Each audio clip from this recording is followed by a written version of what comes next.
శివుడు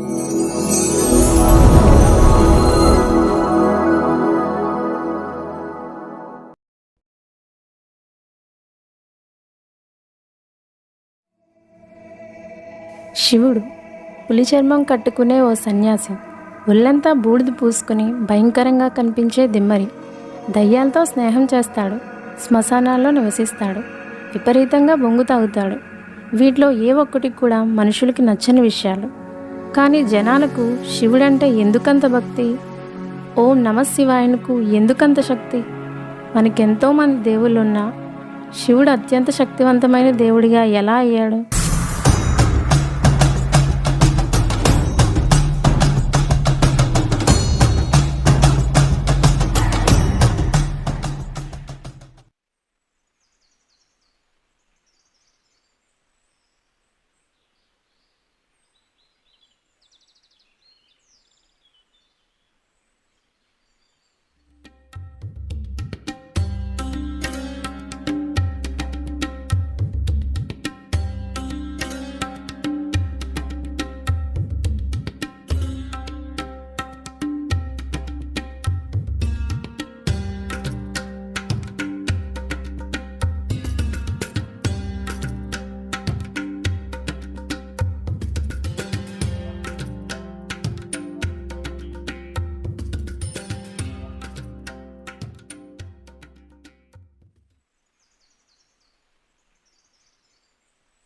రే ఈశ్వర్,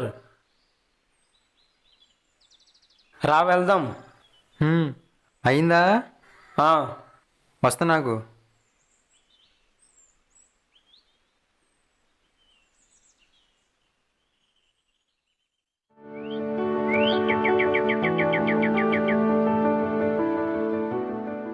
ఏంటి ఈశ్వర్ అక్కడ అంత దీనంగా చూస్తున్నావు? ఏంట్రా అక్కడ అదంతా అంత డైవర్ట్ చేస్తున్నారా? ఓ అదా, శివరాత్రికి మా ఊళ్ళో పెద్ద జాతర జరుగుతుంది, చాలా బాగుంటుంది. ఊర్లో వాళ్ళ పెళ్ళికి కుక్కలాడేవాడు అంటే ఇదేనేమో. రే ఈశ్వర్, తప్పురా, దేవుడిని లెక్కతలు చేసి మాట్లాడకూడదు. అంటే ఏంట్రా ఇప్పుడు? పోరా. రే, శివయ్య చాలా పవర్ఫుల్ గాడ్ అంటరా. ఆయన సదాశివుడు అంటే కాలతీతుడు, రూపతీతుడు. ఏ కాలం నుండి ఏ కాలంలోకైనా ప్రయాణించగలడు. సర్వము ఆయన నుండి ఉత్పత్తి అయినదే, ఆఖరి అంతా ఆయనలో లయం కావాల్సిందే. పరం ఆపరా నీ శివపురాణం. ఏమైందిరా? ఆ శివుడి గురించి నా దగ్గర మాట్లాడుకో. ఆ పేరు వెంటనే నాకు ఒళ్ళు మండిపోద్ది.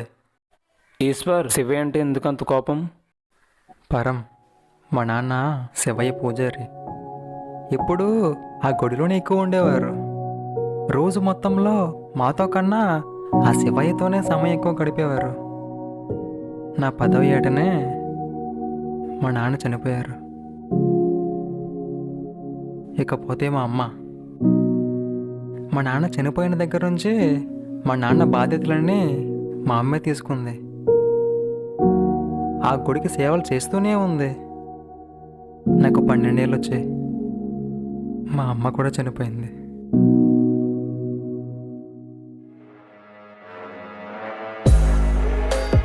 ఇప్పుడు చెప్పరా పరం, నా జీవితం మొత్తంలో ఏది నాకు దక్కకుండా చేసి నన్ను ఒంటరివాణ్ణి చేసిన శివుణ్ణి ఎందుకు నమ్మాలి? ఎందుకు పూజించాలి? ఎందుకు తిట్టకూడదు?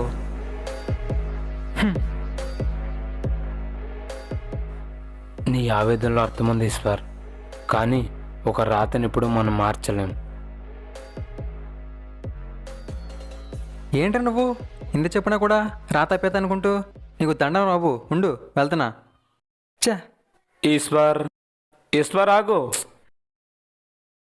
పరం, ఈశ్వరు అనే పేరు కూడా నాకు నచ్చదు. కానీ ఏం చేస్తాం, అనే పేరైపోయింది.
ఓం నాగేంద్రపరాయ త్రిలోచనాయ భస్మాంగరాయ మహేశ్వరాయ నిత్యాయ సుధాయ దిగంబరాయ తస్మైశ్చకరాయ నమః శివాయ.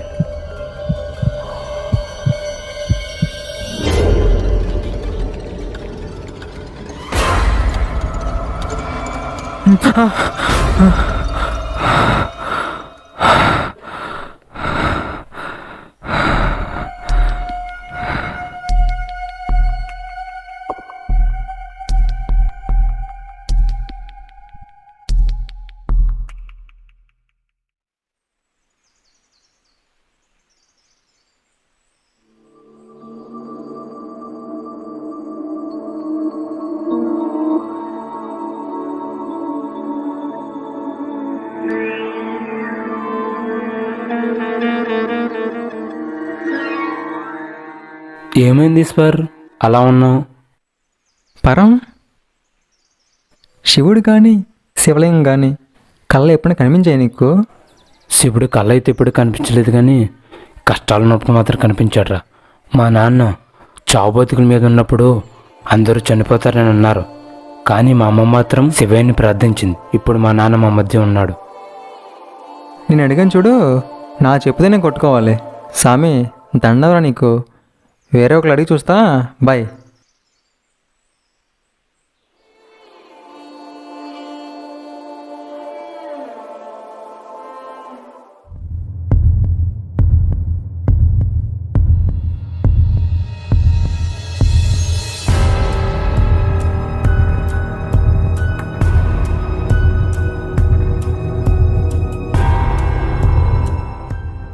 ఏంటి అందరూ పరం కూడా చెప్పినట్టు చెప్తున్నారు?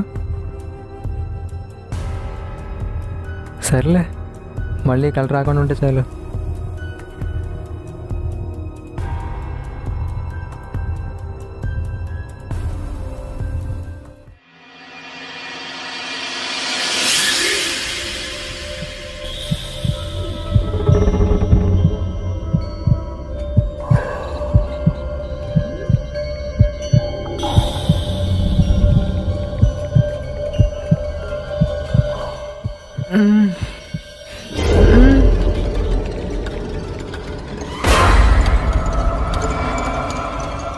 ఓం శివాయ నమః. ఓం మహేశ్వరాయ నమః. ఓం సాంబవే నమః.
ఆ?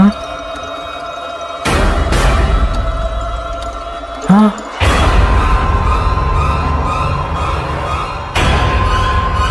ఆ?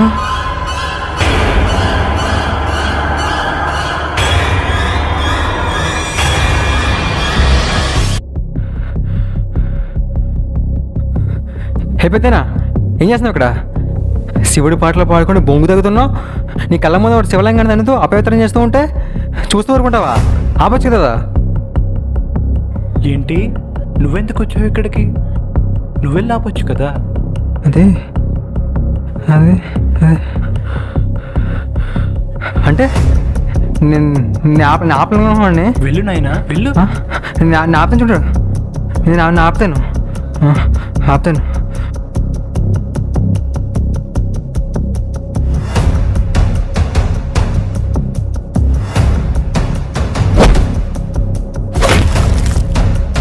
రేయ్ ఎగో, రేయ్ ఎగరా, రేయ్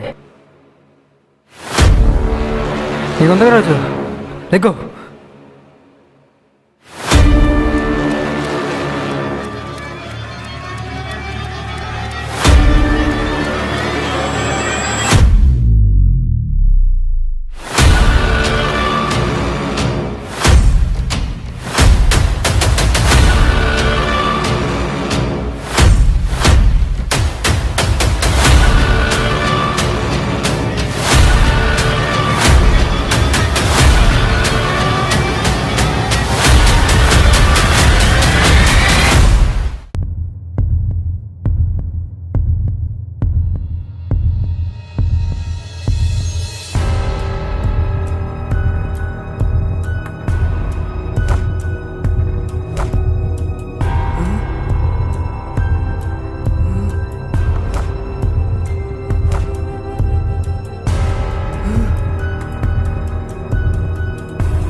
సామి, సామి, వాడు స్నాక్లా ఉన్నాడు. భయం వేస్తుంది. ఇక్కడైతే మాయ జరుగుతుంది. నేను వెళ్ళిపోతాను ఇక్కడి నుంచి. Lego, Lego. నన్ను చూడు, నన్ను చూడు. నువ్వు చూస్తున్నది నిజం కాదు, ఇది నిజం. నువ్వు నిజం. నువ్వు దేన్నైతే చూసి భయపడుతున్నావో ఆ భయాన్ని చంపే. వెళ్ళు.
సామి, ఏ శివాన్ని పడిపోయాడు.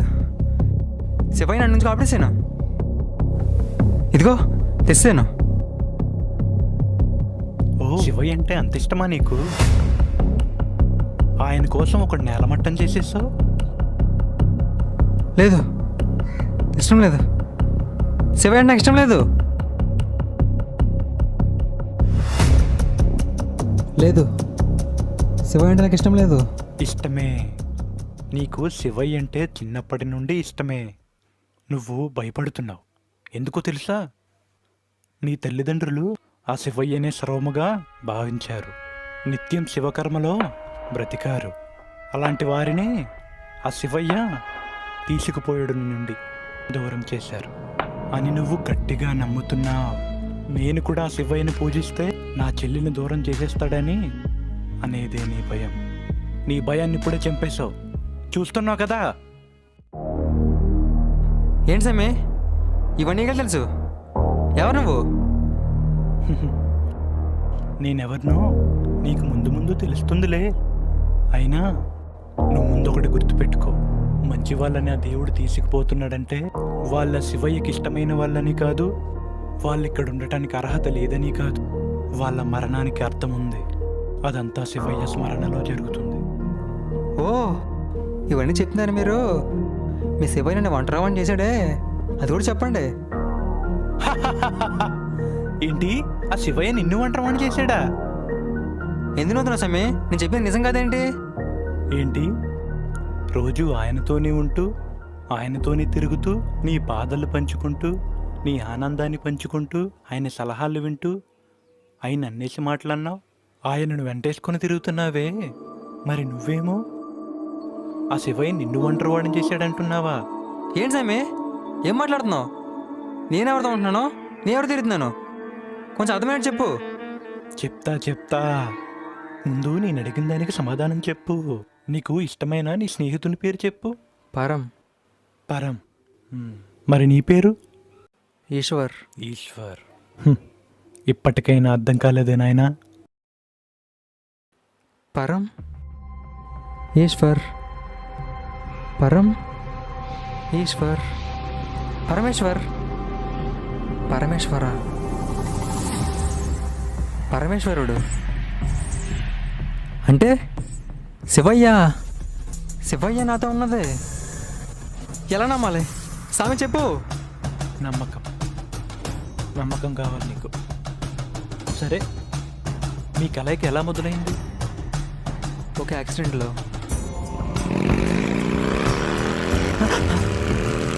కాయ్ చెత్తనా కొడక, జాగ్రత్త ఈశ్వర్. వచ్చి కాపాడాడు. అలా మా ఇద్దరం కలిసాం. ఆపదలో కలిశాడు. మరి నీకెలా స్నేహితుడయ్యాడు? అది నాకు డబ్బు అవసరం ఉన్నప్పుడు నా ఫ్రెండ్స్ అందరినీ అడిగాను, కానీ ఎవరు నాకు సాయం చేయలేదు. పరమైన డబ్బులు ఇచ్చి ధైర్యం చెప్పాడు. అలా నా ఫ్రెండ్ అయ్యాడు.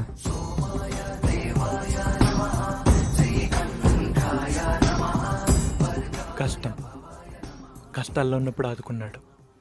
ఈశ్వర్, మీరు ఎప్పుడు ఎక్కడ కలుసుకునేవారు? ఊరి బయట. ఆయన ఇల్లు ఎప్పుడైనా నువ్వు చూసావా? లేదు. మీరు మాట్లాడుకుంటున్నప్పుడు కానీ మీరు కలుసుకుంటున్నప్పుడు కానీ మీ పక్కన ఎవరైనా ఉన్నారా? లేరు. నువ్వు చెడు వ్యసనాల్లో ఉన్నప్పుడు ఆయన నీ పక్కన ఉన్నాడా? లేదు. ఈశ్వర్, ఇప్పటికైనా తెలుసుకో, మనం ఆపదలో ఉన్నప్పుడు, మనం కష్టాల్లో ఉన్నప్పుడు, ఒంటరిగా ఉన్నప్పుడు ఆదుకుని మనకు తోడుగా ఉండి కూడా ఆ భగవంతుడు ఒక్కడే, అంటే ఆ ఈశ్వరుడు.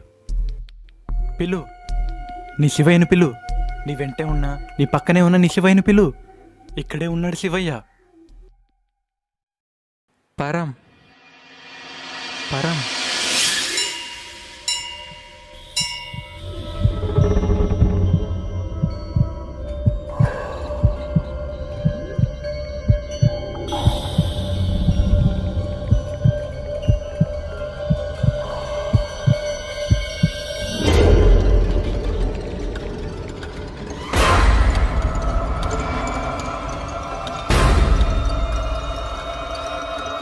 ఈశ్వర్,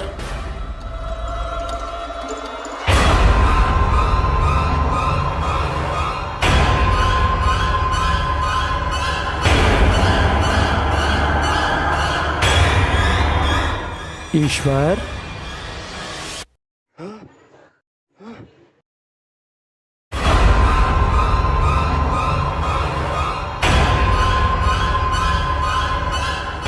ఈశ్వర్,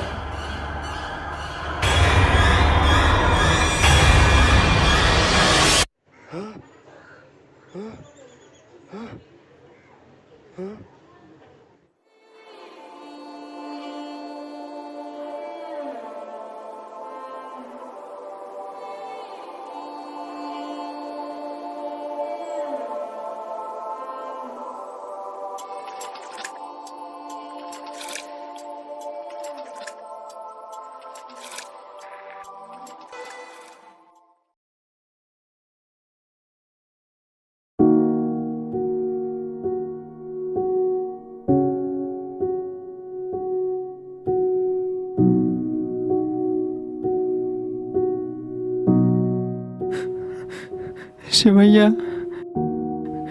ఎక్కడున్నావయ్యా? రా శివయ్య. రోజు నాతోనే ఉన్నా, నాతోనే తిరుగుతున్నా, అయినా ఆ శివయ్య నేను గుర్తించలేకపోయానే. తప్పంతా నాదే నాదే నా. స్వామి, స్వామి, నువ్వేం చెప్పు స్వామి, నా శివయ్యని రమ్మని.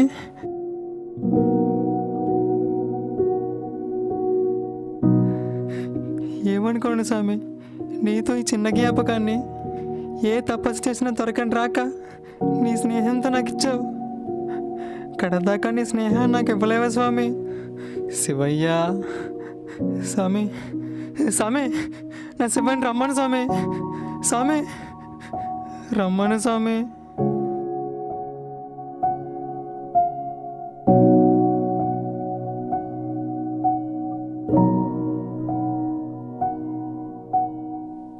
ఈశ్వర్, లే, పైకి లే.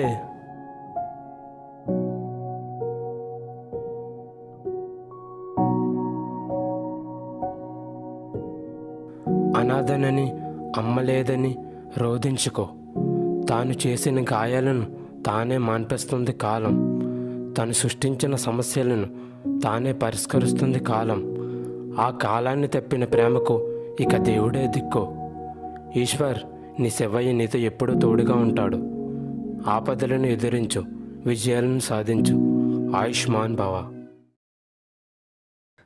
శివయ్య,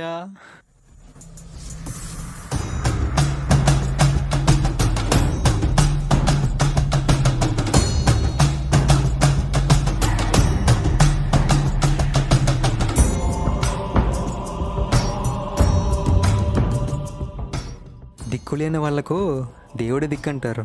బంధాలు అనుబంధాలు ఉన్నా దేవుడినే మొక్కుతారు. అంటే అర్థం చేసుకునే మనుషులు లేరనే కదా అర్థం. ప్రతి మనిషి జీవితంలో అర్థం చేసుకునే మనుషులు ఉంటే చాలు, అంతకుమించి ఏం అవసరం లేదు. అందరూ ఉన్నా ఎవరు లేని వారిగా ఉండటం నరకం. అందుకే అన్నిటికీ దేవుడి దిక్కు అనుకుంటే మన మనసుకి కొంచెమైన ప్రశాంతత లభిస్తుంది.